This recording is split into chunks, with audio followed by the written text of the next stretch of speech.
Biden moves ahead, but the battle is not over. Lawsuits and recounts on the way. Where are all these new Democrat ballots coming from, and how Supreme Court Justice John Roberts dropped the ball?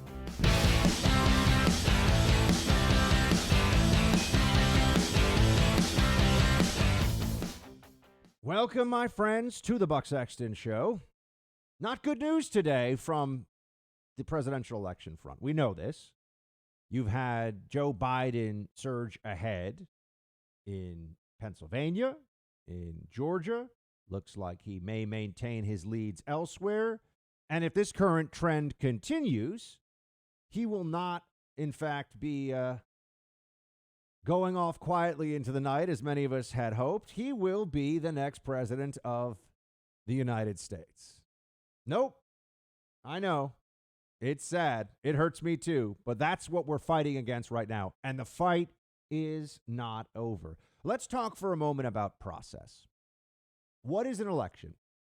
Why do we say that it's something that matters so much to us? Well, sure, they're at the very core of it are the principles of individual determination, autonomy, that people should be governed with their consent. But the only way to get the closest approximation of what the consent of the people may be is through a process. We have no perfect means of doing this. And that process has a lot of rules, regulations, laws. And they are in place and to be adhered to by both sides. Otherwise, what do we really rest the end result on? We must have both sides agree to abide by the same rules, the same game must be played by either team. And that also includes, when there's a dispute, going to the courts. Now, I understand right now there's going to be a huge effort among liberals, among Democrats, to convince everybody that Trump is trying to do something that's illicit here. But in fact, this is a repeated theme for the Trump administration. What do they do when it seems someone is either blocking a Trump administration initiative, or when there's an issue of policy that can't be resolved through the regular processes of the legislative branch? They go to court. That's what Trump has been doing for 4 years. Not exactly the tyrant that they say he is, right? Tyrants don't go to court and respect the decisions of courts that go against them, as Trump has done, although usually he wins in court, whether it's the travel ban or any number of issues having to do with Trump administration policy that we've seen make their way all the way up to appeals courts and Supreme Court.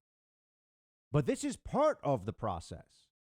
And it's important that we don't allow the propaganda campaign of the Democrats to cloud that fact by convincing us that somehow seeking redress in our courts is going around the election or outside the election. Look, Al Gore was being a big baby in 2000. We all know it.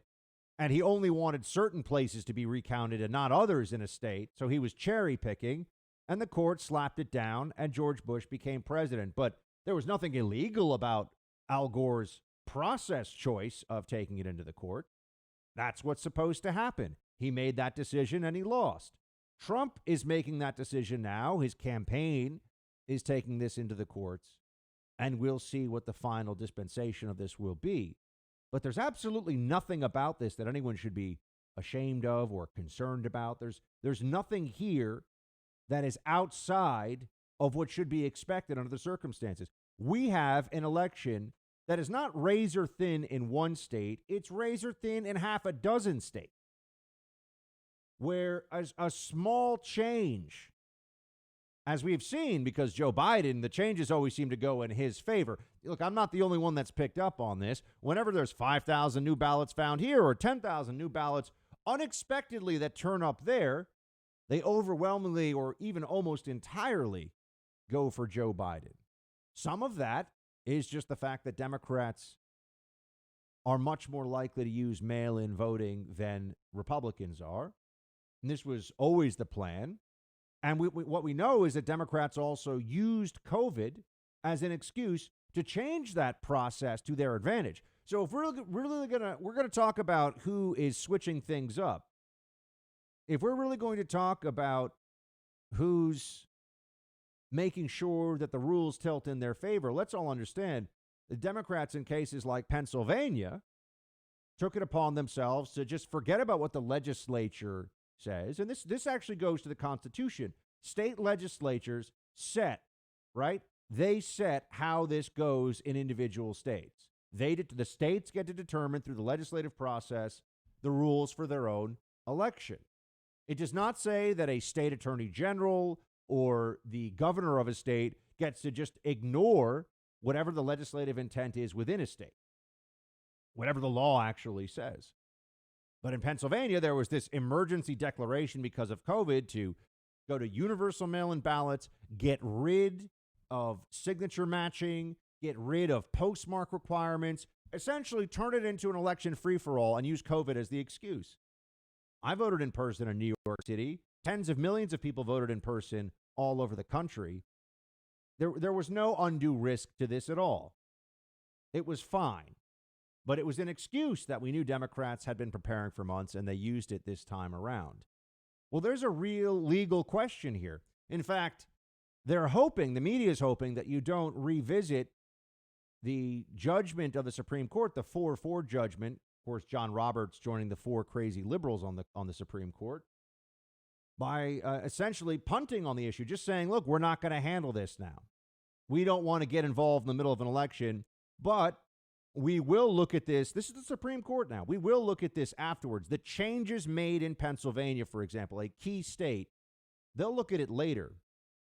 So they'll keep the writ of cert, certiorari, they'll keep it there so that they can look at it later, but they're saying we're going to revert to the lower court decision, the Pennsylvania Democrat, of course, appointees to the Pennsylvania State Supreme Court and allow them to just change the rules. It's not up to them to change the rules, or rather it's not up to the governor and then have the court back him up there. The legislative branch in Pennsylvania made its will known. And you know what they told the Supreme Court told the state of Pennsylvania as well? Make sure that you keep any ballots that are in the delayed category separate so that if they need to be reviewed, they can be reviewed. Do you think that's happened? No, they've commingled the ballots. It's happening all over the place. So you go to a court for injunctive relief to prevent harm from happening. John Roberts and the 3 libs on the court, unfortunately, we had not yet had ACB, Amy Coney Barrett, put on the Supreme Court. They decided, well, you know what? We're going to trust the Democrat-controlled government of Pennsylvania to do the right thing. We don't want to get in the way of people voting right now. After the election, we'll look at this question, and if need be, we can look at this. We can look in these ballots that came in late or that had these changes made just on the whim of the governor, on the whim of the Democrat apparatus in the state of Pennsylvania. We'll look at these changes, and then we'll make our determination. Except now it's too late. You're never going to be able to figure out what ballots came in when. You're never going to be able to figure out the real, I say never. It'll be very, very difficult to figure out the real number of ballots that came in late in violation of statute, completely good enacted statute in that state. And there are other issues in places like Nevada where you don't have 30-day residency established in order to actually vote there. People come and go from California. There are real questions of law here. So what are you going to do other than take this to the courts? And I'm not even talking about the outright fraud yet that we know has happened. There is absolutely fraud that has occurred in this election. It's just a question of scale. Is it enough to change the election or not? Remember in 2016 when the Democrats pretended that a pittance, a tiny amount of money spent by some Russian troll farmers on Facebook ads threw the election to Trump over Hillary? And a lot of us said, look, you're being completely disingenuous, libs, because no one really thinks that's enough to change a presidential election with billions of dollars spent and with multi-billion-dollar media apparatuses all vying for our attention in this country. $100,000 on Facebook? That's a joke. That's ridiculous. Doesn't do anything in a presidential election. But they completely ignored all sense of scale and context because they wanted to throw a fit and they wanted to act like the election had been stolen and they want to make a big deal of it. And that's what they did. We're merely saying, well, let's look at the scale of this because we know it's happened. I spoke to someone today involved in this election in Pennsylvania who said that he knows of at least 80 cases of dead people voting in that state so far. And that's just the ones they found out about. Dead people are voting, and we're told there's no fraud. You can tell me I'm anti-science. You can say I won't listen to experts, but I don't care what anyone says. I'm pretty sure a dead person can't vote in a presidential election. You know, I know maybe you could say I don't believe in miracles or something, but dead people don't vote in elections, and some of them voted in this election. And if you're going to tell me that it doesn't really matter, that we don't need to look into this, I'm going to need an explanation for how that could be the case when, as of Friday morning, you're talking about a few thousand votes in Georgia that separate these two candidates. You're talking about a few thousand votes that separate them in Pennsylvania. Oh, but small-scale fraud doesn't matter in that case. That's what they want you to believe. No. This is the phase of the process, respecting the process and our institutions and our Constitution, our form of government, and the rule of law, where the option is to take this into court and to fight for what is right and true and fair. And if at the end of that process, it turns out that even though there was some fraud here and there wasn't enough of it, it wasn't systematic enough that it changed the outcome, and that Donald Trump did lose, I'll say, all right, team, we mount up, we fight, we go on, and that's it. But we're not there. We fight this until the end because that is what our election process deserves. That is what the full faith of the American people requires for us to believe that any election going forward is going to be something that we can put our faith into. That's where we are today. The media will do everything they can to try to silence those voices, and big tech will do everything they can. They're silencing the president of the United States right now. They are blocking tweets to his almost 70 million followers. They're blocking tweets saying, you can't see this. The president's not allowed to say that. Are they going to block me when I point out that dead people have voted? Are they going to block me when I point out that the Supreme Court in the 4-4 decision in Pennsylvania said it may in fact be the case that what the Pennsylvania Democrat apparatus did is a violation of law, but we're going to wait till after the election to look at it. That's in the decision. Are they going to block me for telling you that? For speaking the truth to you?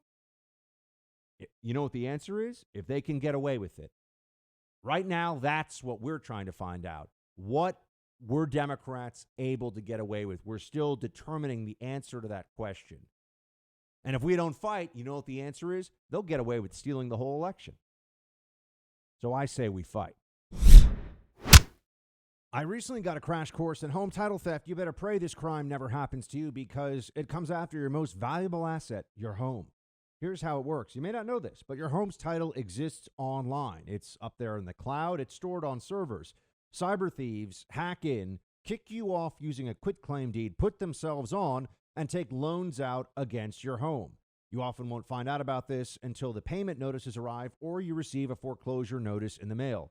You have to go with the experts I trust to create a virtual barrier around your home's title with Home Title Lock. Just go to HomeTitleLock.com. Use the promo code RADIO. That will get you 30 free days of protection. You can also check online to see if you're a victim of this crime and don't even know it. HomeTitleLock.com. Promo code RADIO for 30 free days of protection. The usual identity theft services do not protect you. Don't wait until it's too late. Take action today. HomeTitleLock.com. Promo code RADIO.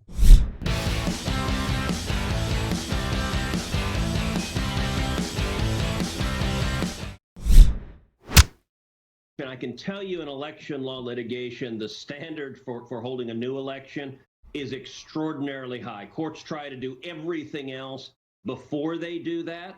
But, you know, I am more than a little frustrated that every time they close the doors and shut out the lights, they always find more Democratic votes. It's 20 years ago, we had Bush versus Gore, the recount, and I was part of George W. Bush's legal team.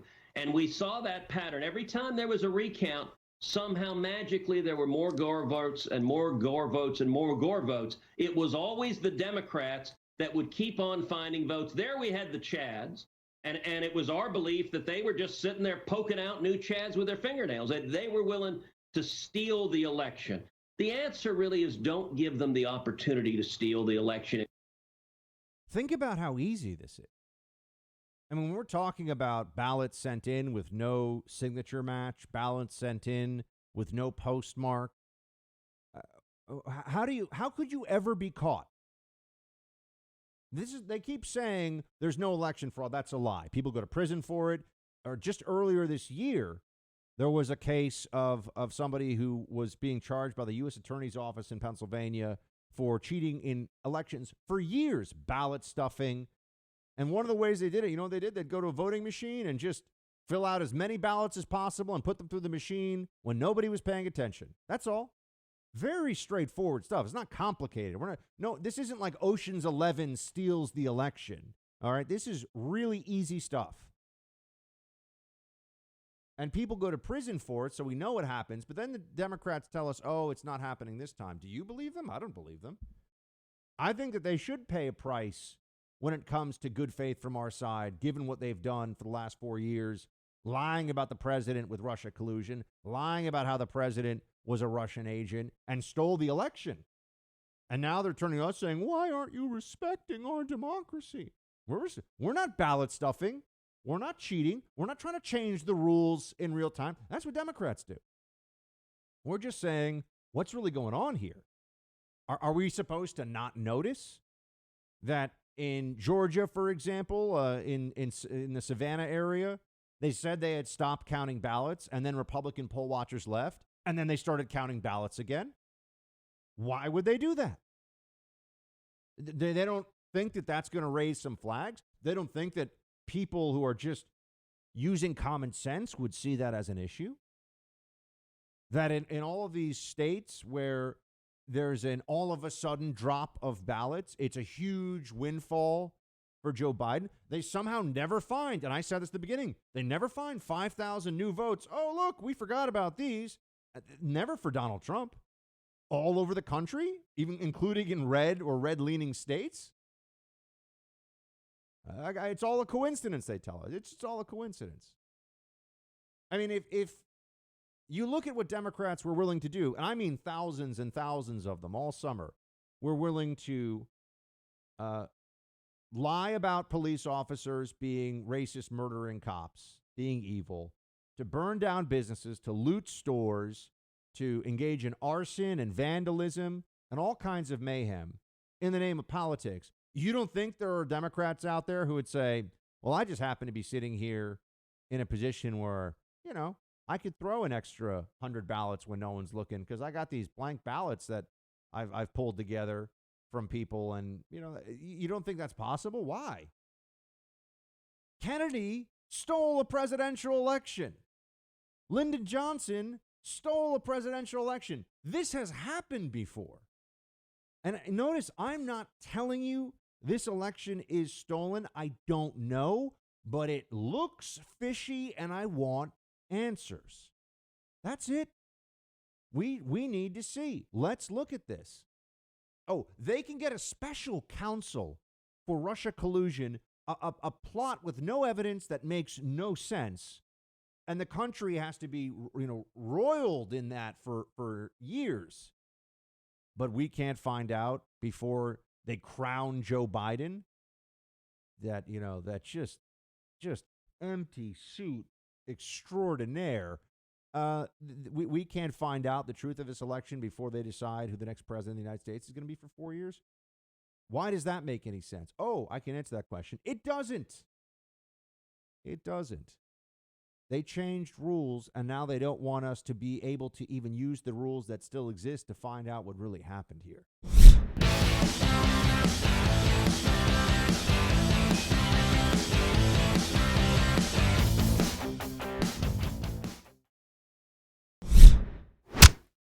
I just want to remind everybody, as the whole country is focused in on who actually won this presidential election. We know that Republicans did better than expected in the House. They did better than expected in the Senate. And Trump did better than all the polls were telling us. But now there's this last-minute shift. There's this move away from Trump, and Biden is leading in all of these places because of changes to how we vote, because of changes to the system that may not have been legal, constitutional changes, which is why we have to go to the courts now.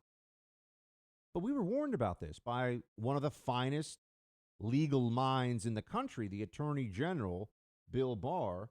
Here's what he was saying months ago. Play 2. This is a, sort of cheap talk to get around the fundamental problem, which is the bipartisan commission chaired by Jimmy Carter and James Baker said back in 2009 that mail-in voting is fraught with the risk of fraud and coercion. But since then, and until this administration, haven't proved it. Let me talk. Yeah, please. And since that time, there have been in the newspapers, in network, academic studies saying it is open to fraud and coercion. The only time the narrative changed is after this administration came in.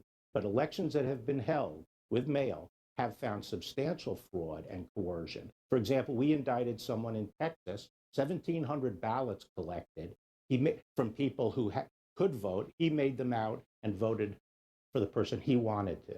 Okay? Because that kind of thing happens with mail-in ballots, and everyone knows. Oh, no, but you're not supposed to hear that. You're not supposed to know that. This isn't just some theory. They're prosecuting. They're sending people to prison for doing this. So we have as much reason to believe that this is happening as we can anything else that goes on in the realm of criminal fraud. And we're supposed to just accept this whole situation? He talked about 1,700 ballots collected and used by this guy illegally in Texas. It's not the only case. This has happened in other places. Something similar was going on in Pennsylvania, in Philadelphia earlier this year. DOJ announced those charges, I think, back in May of 2020. Plenty of cases of this. One person can change 1,700 ballots in Texas. Guess what, folks? 1,700 votes, when all said and done, could be the margin of victory in Georgia, in Pennsylvania. That's what it could come down to. I'm not saying it is right now, although it's close in the case of Georgia. One person engaged in fraud could do that. One person. And listen to the media. Wolf Blitzer's trying to jump in there on the Attorney General. It was understood until now, the same way that it was known by the health authorities until this year. By the way, they won this election because of the COVID lockdowns and hysteria. Let's be very clear about that if they end up winning the election. Let's understand that. The game worked. Notice how people are much less concerned about COVID all of a sudden. They're just concerned about Joe Biden being president. Very little talk about COVID anymore. Oh, they're even talking about how Biden's going to make sure the vaccine gets to everybody. It was disgusting. It was depressing for the nation, but it may have worked. It may have worked. But until this year, it was the consensus among medical experts, professionals, pandemic strategists that even if you had a really bad airborne virus, much worse even by fatality rate than what we've seen this year, you can't lock down all of society. That's just it's not clear that will work, and there's enormous cost to it. Oh, and then they decided to change that, and all of a sudden we're told if you're against lockdowns, you're some barbarian who wants grandma to die. Remember that? What the Attorney General was saying months ago to Wolf Blitzer in that clip I played you is what everybody knew. Universal mail-in balloting without precautions and protections in place. People don't need to send me emails saying, oh, but what about this place what about that place where they set up the process in advance. There are ballots being sent out to people who have residency, who are requesting them. There's a paper trail. That's different from just send out ballots to everybody, including people that haven't even asked for them. Don't have signature match or eliminate that. Don't have, voter ID even at some of these polling places. So you're just sending out votes in the mail to people. Who knows what happens? Rife with fraud. That was the consensus opinion. Jimmy Carter's commission in 2009. Now, if you even say, hey, guys, can we look into the fraud? It's, why won't you accept the election? Do you think that all of a sudden Democrats have established some kind of mental and emotional stability when it comes to our politics? Do you think Democrats all of a sudden are going to be adults about this? No, of course not. All they care about is the end result. All that matters to them is that they're in a position of victory. All the other rules and the regulations, the laws, irrelevant. I have told you this, and I will keep my word to you on this. If I believe that we do get the transparency that the law demands and that we're able to get, a fair hearing in court in these different states, and it just turns out that with the mail-in ballot machinery they had in place and the COVID fear and, Biden squeaked this out, I'll say, well, we fought a good battle. I can't believe enough people were fooled by this abject moron, Joe Biden. But, okay, we move on, we fight, we get ready for the next election, which, oh, by the way, may involve Donald Trump again. But that's where I am on this. Democrats aren't there. That's not their position. Their position is we win or this was stolen. We win or this was unfair. Just like it was their position in 2016, which they've never repudiated. They've never said, you know what, you're right. We should have just learned to live with the fact that we didn't win that election. And now they're blaming the president after months of saying that if they lose, based on the polls, remember that? Just based on the polls, if they lose, the fix was in. That was a common theme. You've got people with IQs in the mid 80s over at CNN telling everybody how, and maybe mid 80s is too friendly, maybe not even 2-digit IQs, who knows? But you've got Donna Bash over there saying that the Trump set the country up for this moment. Play 12. And the reason is because he knew that Democrats, because we are in a pandemic, were more apt to vote early by mail and to not want to risk their health and sometimes their lives by going to vote in person. It's a setup. He set the country up. He set his supporters up for a moment like this, which is completely false. And you said sad. It is sad. I mean, I'm not an emotional person, and I'm having trouble kind of keeping it together after listening to the President of the United States saying what he just said. Yeah. It's sad, all right. It's sad that Democrats pretend to care about the system only when they get the result that they want. Oh, and we're supposed to ignore the fact that CNN was the chief purveyor of COVID panic all year. Yeah, COVID is bad. It spreads. It can kill people. The government has been completely unable to stop it. No government in the West has been able to lock this thing down and have the results that would justify the pain of what they've put people through with all of this nonsense. Remember, mandates are different than personal precautions. People want to stay home, stay home. People want to close their business, they can close their business. And they should be able to apply for relief if they're still scared and they don't want to open the business. But to tell everybody else, no, you can't live your lives because people are scared, the media is making everybody scared. There was voting in Wisconsin earlier on this year, and everybody was fine. There were no cases traced to it at all. I mean, the chance of you getting COVID from being in a socially distanced line that's outside, if you have a mask on, I was led to believe, by all the experts, is basically zero.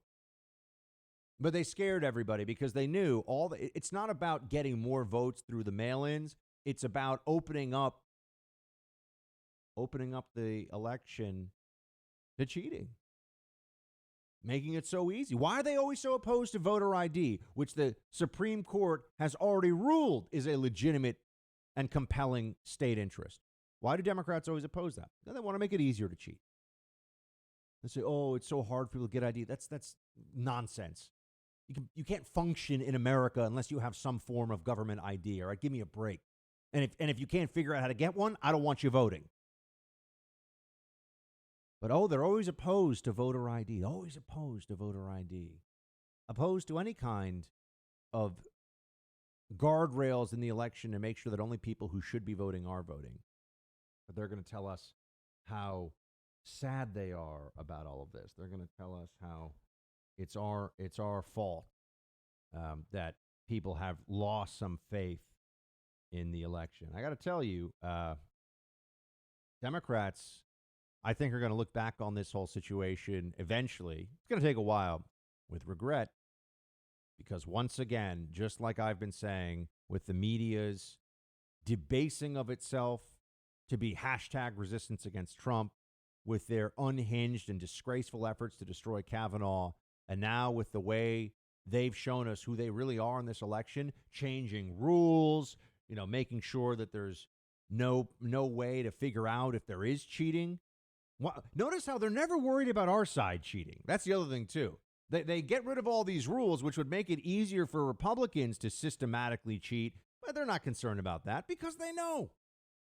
Because the same mentality that makes people think it's acceptable, even moral, to go out in the street and throw rocks at cops and loot and burn stores and to show up at MSNBC and CNN and call yourself an objective journalist while you're spewing Democrat propaganda, that same delusion affects people who are going to be able to take a very easy opening to cheat in this election. We all know it. And think they're doing the right thing. And think that they're being moral, in fact. That's the great trick of being a moral relativist Democrat today. The ends justify the means. There's nothing about what you're doing that you have to be sorry for as long as you're helping the Democrat Party. As long as you're assisting them, as long as you're acting in their interests, whatever you do, no matter what it does to our system, to the faith that we have in our government, is inherently justified. That is the ethos of the left today.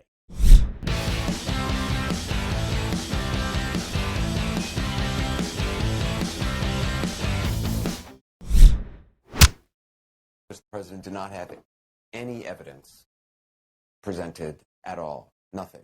No real, actual evidence of any kind of fraud. Talked about people putting up papers in windows. He talked about things that he'd seen on the internet. That is the president of the United States. That is the most powerful person in the world. And we see him like an obese turtle on his back, flailing in the hot sun, realizing his time is over. But he just hasn't accepted it, and he wants to take everybody down with him, including this country. Anderson Cooper is a journalist, according to CNN. Ignorant people who are easily brainwashed by the dominant media establishment think of this guy as a journalist. Him, fake tapper. It's ridiculous. People are Democrat operatives. I mean, he's really going to take a fat-shaming cheap shot at the president at this stage? Okay. An obese turtle on his back. Sure. That's really cute. Here we are, friends, seeing exactly where people stand at this precarious moment. Now, the country's going to be fine. Also, all this stuff that lives, he's going to take the country down with him. Oh, he's not going to leave office. No, if at the end of the day he loses the election, he's going to leave. He's going to leave quietly. He's going to go back to being a billionaire with a supermodel wife who plays a lot of golf and has 70 million Americans, whatever it was, 68 million Americans who just voted for him and still very much support him. That's what's going on. That's the future here, okay? So we can stop with this, it's going to be a coup and he's going to take down the country. But no, we've really seen what the Democrat Party is all about. And they're not, as a system, as an apparatus, as a political entity, they're not worthy of my respect.